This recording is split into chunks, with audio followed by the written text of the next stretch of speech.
tres tejidos hematopoieticos, lo que es el tejido mieloide, ¿ya?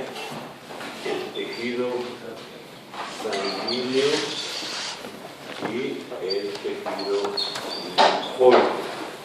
Lo que trata de decir la palabra que son los tres tejidos donde se forman las células sanguíneas. Entonces se llaman hematopoieticos o hemopoieticos, si queremos decir esta palabra. Aunque se hace la división y así la vamos a ir viendo, también nos vamos a dar cuenta que los tres tejidos están íntimamente relacionados, pero por para que sea más práctico, podemos ir dividiendo un tejido, otro tejido y otro tejido, que es lo que vamos a desarrollar poco a poco a partir del día de hoy. Entonces, vamos a empezar por lo que es el tejido mieloide. También tal vez vale la pena mencionar que todos los tejidos hematopoieticos son de origen mesenquimal. De la misma manera que fueron los fibroblástidos y las células CEBA, todos son mesenquimales. También los tejidos hematopoieticos son de origen mesenquimal, para que no nos vayamos a perder. El tejido mieloide, si uno lo quiere llamar así, lo pueden decir médula ósea. Eso es lo que quiere decir el tal tejido la médula ósea. ¿Dónde encontramos médula ósea? En el adulto. Está en el esternón, las costillas, los clavos, los cuerpos vertebrales, las epífisis de huesos largos, el fémur y el húmero, en los huesos del cráneo. Todos esos sitios tenéis, por supuesto, en las crestas ilíacas. Es donde en el adulto tenemos circunscrita la médula ósea. De cualquier manera, son bastantes lugares donde podemos encontrar. En la vida embrionaria,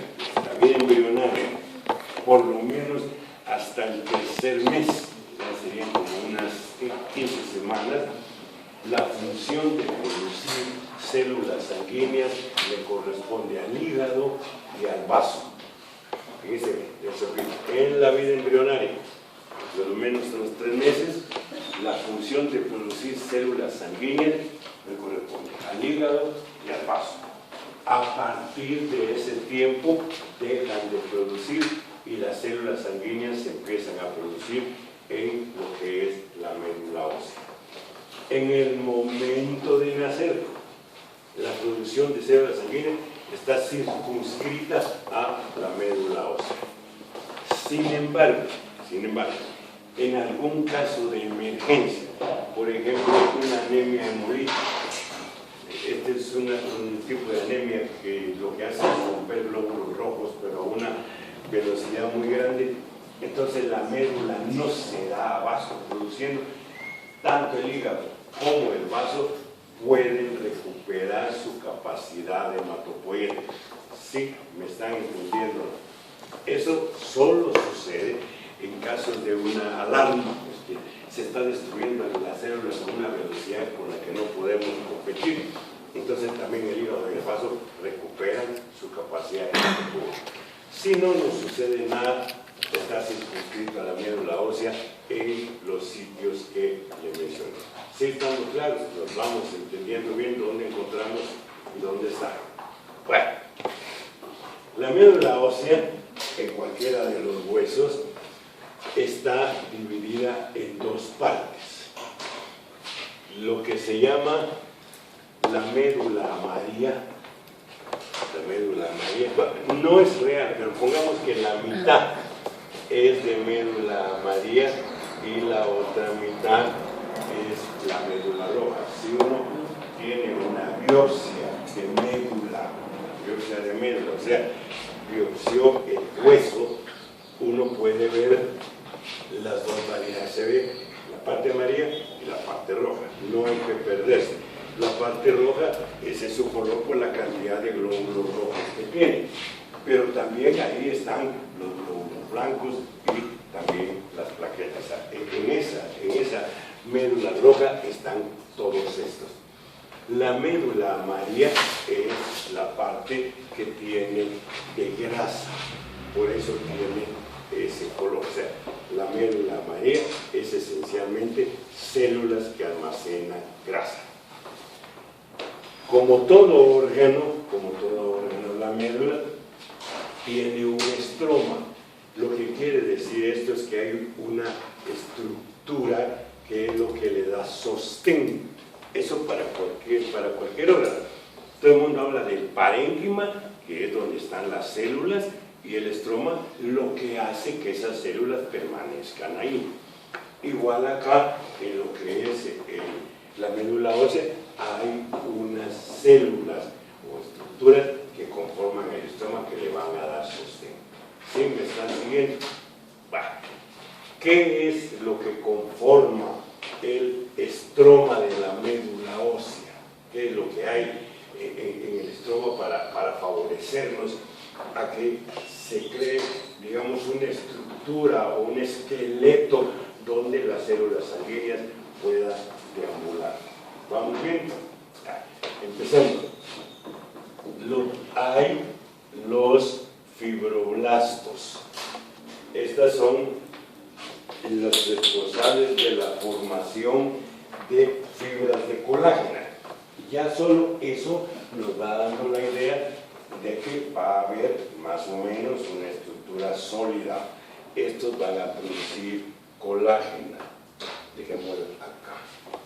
Pero también hay otras células que las llamamos fibroblásticas. Estas son células parecidas a los fibroblastos. ¿Por qué se hace una diferencia? Porque estas fibroblásticas producen colágena del tipo 1 y colágena del tipo 3. ¿Ya? Los fibroblastos, la colágena que producen es únicamente del tipo 1. O sea, son células parecidas, pero que secretan una variedad de colágena diferente. Por eso es que se dice fibroblastos y fibroblásticas. ¿Sí?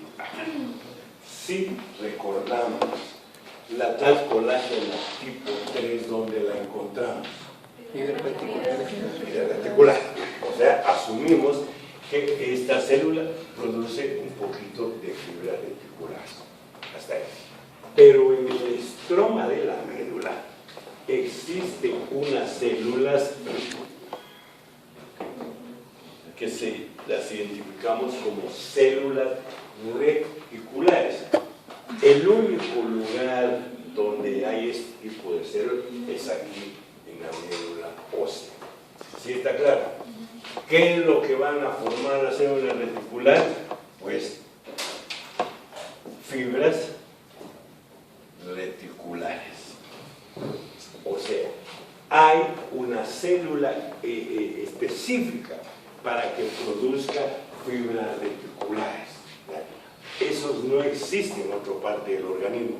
No existen. Aquí tenemos una célula bien identificada. Cuando uno mira la médula, encuentra las células reticulares formando fibras reticulares. Si quieren ustedes, volvemos a identificarlas como colágeno tipo 3. Esta es una célula única, insisto, por eso se llama células reticulares. ¿Sí estamos bien en este asunto? Pero resulta que esa no es la única función que tienen las tales células reticulares.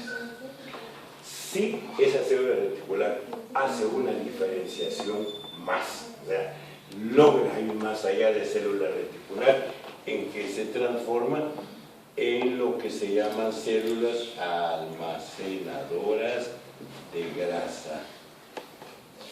¿Por qué se identifican así? No a lo que quiero.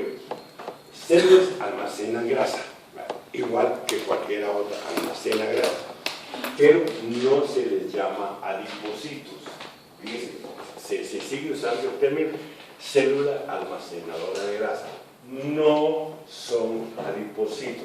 Y les voy a decir por qué. Los adipocitos ya sabemos que tienen receptores para insulina.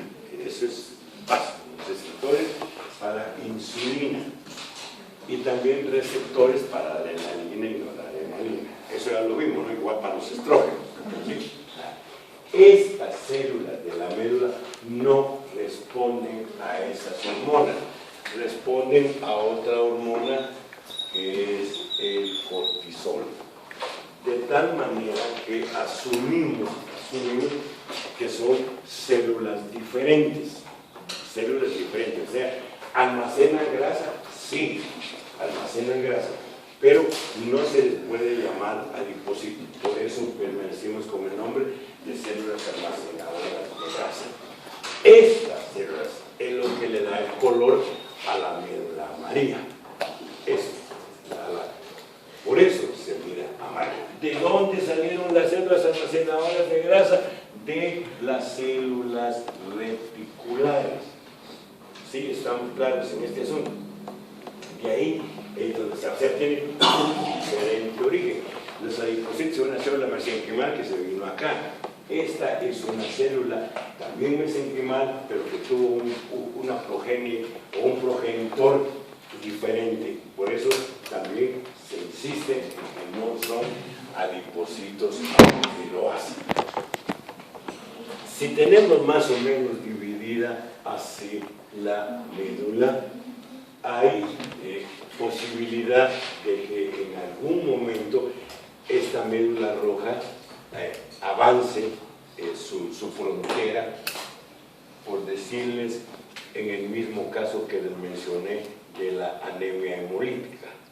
Entonces necesitamos una producción muy grande de glóbulos rojos para responder los que se están destruyendo. Para que tengan una idea, la anemia hemolítica, ¿de dónde salió? Bueno, un ejemplo claro que les puedo dar: cuando usted a un paciente que su sangre es A positivo, usted le pone B positivo.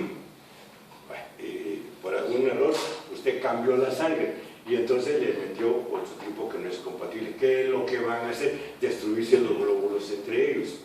Eso es lo que va a pasar. A eso, a la ruptura del glóbulo rojo, se llama hemólisis. Y como va a producir anemia, por eso se le llama anemia hemolítica. ¿Sí está claro?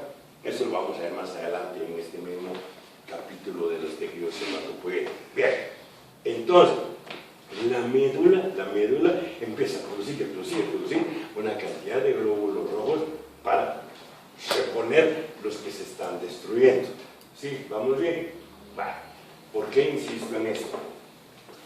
Usted va a leer en cualquier texto que dice que la médula amarilla se puede volver médula roja, lo cual no es cierto. No es cierto. No hay una posibilidad que una célula que almacena grasa se vuelva glóbulo rojo. ¿Sí me entienden? No existe eso. No puede ser que una célula que está almacenando grasa, ahora ya saqué la grasa, ahora me vuelvo glóbulo rojo. Eso no existe. Pero es lo que dicen la mayoría de libros. Tal vez no son lo suficientemente explícitos. Yo les voy a decir qué es lo que pasa.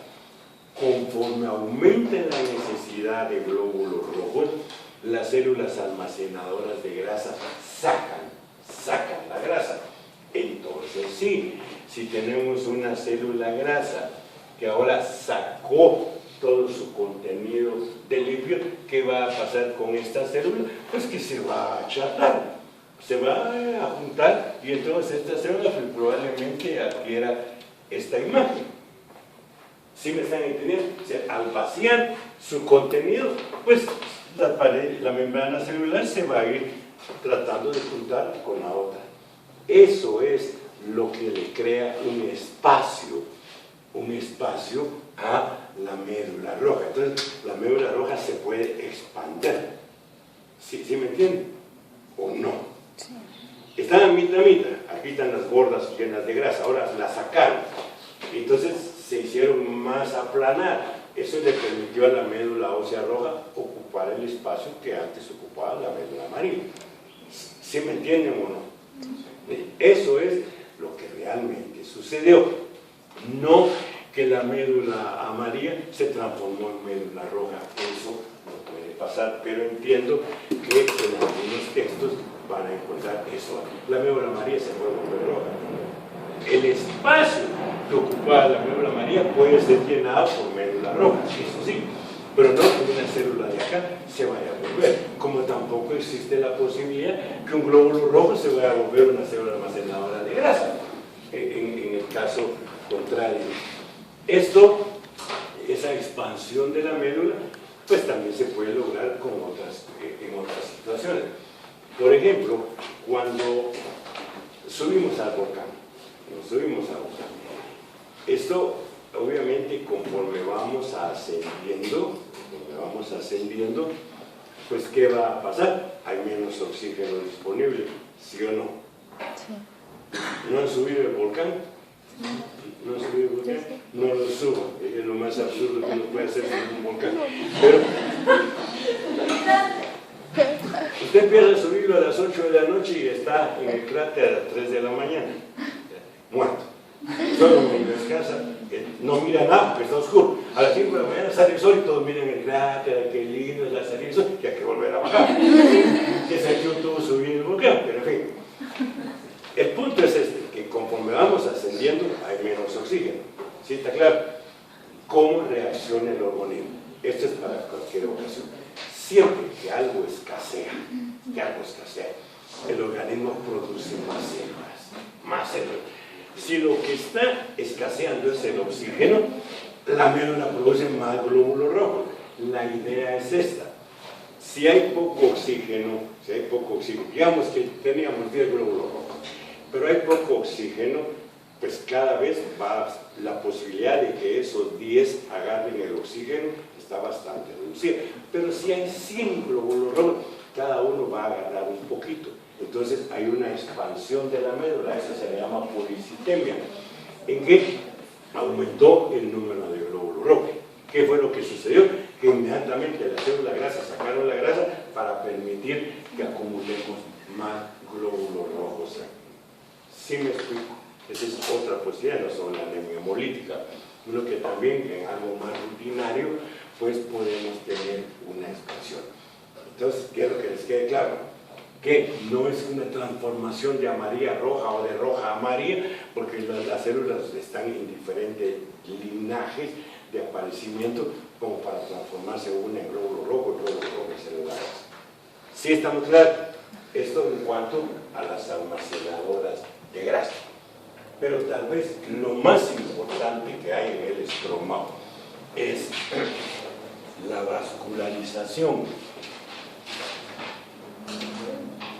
Existen, no solo en la médula, pero aquí para empezar, unas estructuras vasculares que se llaman sinusoides. Son venas o vénulas, mejor dicho. Entonces nosotros tenemos que, si recordamos el capilar, aquí viene la arteriola, ¿no? Y aquí va a formar el capilar y aquí tenemos una vénula. ¿Sí recuerdan eso? Así va. ¿Qué es el sinusoide? En alguna medida un sustituto.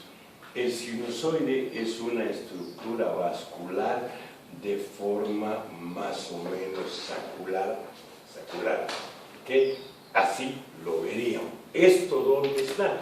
Metido en lo que es el estroma de la médula. Entre todas las células que hemos mencionado, el fibroblasto, las células almacenadoras, las células reticulares, encontramos también las células endoteliales. Pues las células endoteliales no están solas, ellas nunca pueden estar solas, están formando esta estructura vascular que se llama sinusoide. Les explico. Sinusoides también hay en el hígado, sinusoides también hay en el vaso, en los ganglios se les llama senos. O sea, no es una estructura propia o única de la médula ósea. ¿Qué ganamos con tener este sinusoide? Bien, la sangre viene aquí metido en la parte arteriolar, y trae una velocidad, una presión, o sea, viene más o menos, hasta que cae a este espacio. En ese momento sucede. Si digamos un río muy caudaloso y el agua, hasta que llega a una poza, ¿qué le pasa a esa agua? Que viene del río que venía, ¿o no? Por eso hay una poza que no se puede tirar, porque ahí la agüita está tranquila. ¿Por qué? Porque se amplió, el río era de este ancho, ahora cayó en un espacio tan grande que perdió totalmente toda la fuerza y toda la presión que traía. Esa es la función del sinusoide. ¿Sí me están entendiendo? ¿Sí? Para eso, es decir, para ampliar, para quitarle velocidad, para quitarle presión a la sangre. Y que entonces tengamos la posibilidad de que la sangre pase por aquí a una velocidad muy lenta y que se vaya metiendo por aquí. ¿Sí? ¿Está claro? Entonces, ¿de qué está formado el sinusoide? Pues de un endotelio. Las células que revisten al sinusoide son células endoteliales. Tienen un endotelio fenestrado. Ya sabemos que la tal fenestra es como un enrollamiento del citoplasma sobre sí mismo que formó un conductito. ¿Sí? Recordamos que es la fenestra. Este es un endotelio fenestrado. Eso ya nos indica que lo que venga en la sangre pues puede con alguna facilidad salir. ¿Sí? Para que eso se mejore todavía más, resulta que la membrana basal del endotelio es discontinua. ¿Qué quiero decir con esto? Que hay partes donde no hay membrana basal. ¿Ya? Eso va a favorecer mucho más la salida de sustancias que vienen en la sangre, pero también la entrada de algo que vamos a explicar más adelantito. ¿Sí me están entendiendo? Endotelio fenestrado es lo que reviste a el sinusoide. Para que la pared sinusoidal, o sea, para que, esta es la parte de aquí, está pasando la sangre y aquí está las células endoteliales agarradas por uniones que están. Pero las células endoteliales no se hacen para atrás ni se van para adelante. Sí, están agarradas entre ellas, eso ya lo saben. Pero el flujo de la sangre en algún momento las podría empujar para atrás o las podría hacer para adelante. Sí, está claro que eso podría pasar, pero eso no sucede. ¿Por qué? Porque para mantenerlas rectas en su sitio es para lo que están las células reticulares, las fibras reticulares, las fibras de colágeno. Eso es lo que le da sostén a la pared del sinusoide. ¿Sí está claro? Para eso tenemos las células fibroblásticas que producen colágeno, para eso, para producir justamente esa red, ese enmarañado, para que la pared del sinusoide quede recta, tenga un sostén y no se mueva y se pueda hacer el intercambio. ¿Sí estamos claros? Un último comensal que tenemos en el estroma es un viejo conocido ya de nosotros, prácticamente montado dentro de la célula o montado en las células endoteliales están otras células que ya las conocemos, que son los macrófagos. Siempre van a haber macrófagos en lo que es el sinusoide de la médula. Siempre van a estar acá. O sea, son sitios donde hay macrófagos. Se me lo acaban de contestar en el IO, las células de Cooper, la pared alveolar, no sé si la contestaron bien, pero ahí era. Esta es otra, donde hay macrófagos fijos, histiocitos, acá en la pared del sinusoide de la médula ósea. Los macrófagos son parte del estroma, así como los fibroblastos, la fibroblástica, la reticular. También los macrófagos se incluyen como células que conforman el estroma de la médula ósea. ¿Sí? ¿Estamos claros? ¿Para qué están ahí? en teoría, estarían para poder fagocitar cualquier bacteria que viniera en la sangre. Les recuerdo que la diseminación bacteriana vía sanguínea es rarísima, rarísima, donde uno puede tener bacterias circulando en gran cantidad, se llama bacteremia. Tal vez la fiebre tifonea podría ser una de las posibilidades. O sea, la bacteria se llama salmonella y esa podría ser una posibilidad. Una pregunta, en el parcial hay una pregunta que decía que serían macrófagos en la sangre para fagocitar. Falso, esa era falsa. Todas esas preguntas tienen trampa. Los macrófagos de la sangre, ustedes saben que de ahí va mal, era más falsa que un PT-A3. Desde ahí estaba mal todo, pero como la ley, como que haya. Veamos pues, fíjense, ¿para qué pueden estar acá los macrófagos? En teoría es para fagocitar esto, es decir, pero si esa fuera la función, y a mí nunca me da tifondea por dar el ejemplo, pero los macrófagos se mantienen holgazanes ahí, en teoría. Pero fijémonos en esto. Así, esto es el estroma, el sostén, el esqueleto, todo de la médula. Pero la médula en realidad que tiene células sanguíneas, eso es lo que tiene la médula, que es lo que vamos a ver en la próxima clase. ¿Qué es lo que tiene? Células sanguíneas. Y las células sanguíneas están ahí para meterse a la sangre, ¿o no? La idea es tener en la médula que produce células, pero si nunca la sacamos, ¿qué vamos a hacer con ella? Tiene que meterse acá. Entonces, los macrófagos, por decir, un glóbulo rojo, que entra a la sangre, así como nosotros lo vemos en un trote, es un glóbulo rojo que no tiene núcleo. La única célula nuclear viva es el glóbulo rojo. ¿Sí estamos claros? Pero en las etapas antes de ser glóbulo rojo, por ejemplo, se llama normoblasto. Ese es un glóbulo rojo que tiene un gran núcleo. Entonces, ese con núcleo no nos va a servir en la sangre. Entonces lo tiene que perder. ¿Y dónde lo pierde?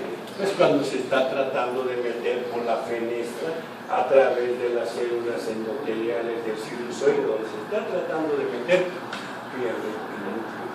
Entonces, la función de los macrófagos real es una vez para ir a la bacteria, pues se va a acompañar, pero la otra cosa es fagocitar núcleos de los glóbulos rojos. Esa es la razón. También no todos los glóbulos blancos que se forman son células viables. Hay algunos glóbulos blancos que se forman y están degenerados, no tienen la cantidad de cromosomas, etc. Entonces también esos macrófagos lo fagocitan. ¿Sí está claro? Esa es básicamente su función. Ahora, si por ahí viene una bacteria, pues por ahí la agarran. Pero esa es la parte en que nosotros usamos a los macrófagos. Entonces, ustedes se dan cuenta, las células del estroma pues son bastantes: fibroblastos, reticulares, almacenadoras de grasa, endoteliales, macrófagos. Sí, está claro. Esas son las células del estroma de la médula ósea. Sí, está muy claro, para que no nos perdamos. En medio de toda esa está esta estructura vascular, los sinusoides de la médula ósea. En medio de todo eso. ¿De dónde salieron los sinusoides? Yo no sé si hay un hueso, pero hay una arteria nutricia, ¿no?, que atraviesa todo el hueso. ¿No han visto eso por ahí? Esa es una arteriona que atraviesa todo el hueso y de ahí se hacen unas tributarias. De esas tributarias es donde se forman los sinusoides. ¿Sí? Está claro. Si yo quisiera sacar todas las células sanguíneas de la médula y dejar solo el estroma, sí lo puedo hacer, utilizando algunos mecanismos como inmunosupresores, los esteroides. En algún momento yo puedo limpiar de células sanguíneas, luego limpiarlas y dejar solo las células del estómago. Yo no puedo sacar células del estómago. Las células sanguíneas, sí, pues yo puedo barrer con la médula, si esa fuera mi intención en algún momento, para comenzar a hacer trasplantes de médula. Sí me están entendiendo. ¿Cómo examino yo a la médula? El procedimiento pues, es muy fácil, se llama extracción de médula ósea, pero para que tengan una idea de cómo uno puede hacerlo, uno tiene una aguja más o menos larga. Entonces, digamos aquí en el esternón, uno pone un poquito de anestesia, y ya anestesia que mete semejante aguja, la va empujando en el hueso, directamente la va apretando, hasta que ya se queda, entonces le pega, la aguja se hace e enchufa una jeringa y aspira, y lo que va a salir es sangre. Esa es la manera en que yo puedo obtener sangre de la médula para examen, que es lo que probablemente podamos ver en el frontend de un laboratorio, si no se lo va a pasar a Enrique con una foto de internet. Pero lo que quiero decir es que ustedes ven esta acá, ¿por qué ya no se usa mucho lo del sacar del esternón? Porque puede ser que uno es algo entusiasta y está apretando la agujota hasta que se la metió al corazón. Entonces, bueno, el esternón es un hueso plano, ¿o no? Parece onda. Entonces uno, aquí está, hasta yo estoy aquí, pues fíjate, hoy queda paz. Por eso es que ya no se utilizan las crestas ciliares. En el fondo es lo mismo, ponemos para el paciente, le pones anestesia, mete la hoja y otra vez le ve y la hoja está así, enchufa y sale. Eso es el procedimiento para hacer una médula ósea. No creo que ustedes van a tener oportunidad de hacer médulas, entonces son que fueran ya residentes. Pero hace 30 y no sé cuántos años los internos eran los agochotes y hacían las médulas óseas. Pero también el riesgo es muy alto. Okay. ¿Estamos claros con esto del estroma, de la médula, qué células hay y de dónde salieron? ¿Sí estamos bien? Ahí vamos a llegar. En la próxima clase vamos a ver las células sanguíneas que hay en la médula ósea.